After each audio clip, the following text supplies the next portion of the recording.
An emotional conclusion to the arguments made in the case of Virginia Adams, who pled guilty to injuring a child on Monday. After approximately 2.5 hours of deliberation, a jury recommended Adams, who turns 38 on Sunday, to spend what could be the rest of her life in prison. She will be eligible for parole in 2048 and does plan to file an appeal.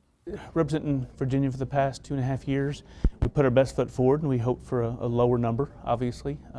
She accepted the responsibility, as we acknowledged earlier in the case. Adams' daughter, Raven Shields, was found buried in Adams' garden in 2018, having met foul play. Adams pled guilty to the felony charge of injury to a child on Monday and since then has awaited her fate. And if you are avoiding those issues and you are emotionally numb to them, and basically you depersonalize, you detach yourself from this misery. Prior to closing arguments, the jury heard from defense witnesses, including a forensic psychology expert. Adams' defense team had asked for leniency, citing repeated abuse Adams had suffered in life, which they said affected her ability to care for herself and her children. Adams' lawyers stressed that blame should be shared with authorities for not intervening when Raven was in danger. Virginia did not do her job as Raven's mama, but CPS did not do their job as the Department of Protective Services. And this baby slipped through the cracks.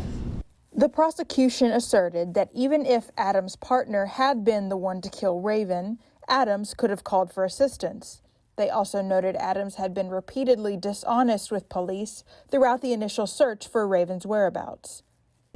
Please don't hold me fully responsible for what's happened. I'm not going to take your services. I'm not going to work your programs. I'm not going to stop doing cocaine. I'm not going to stop beating my child. But it's everybody else's fault. Brazos County Assistant District Attorney Jessica Eskew told us that while Adams was not charged with murder or manslaughter, prosecutors knew injury to a child under these circumstances could have still resulted in lifelong imprisonment. The district attorney pursues charges based on what they feel is provable.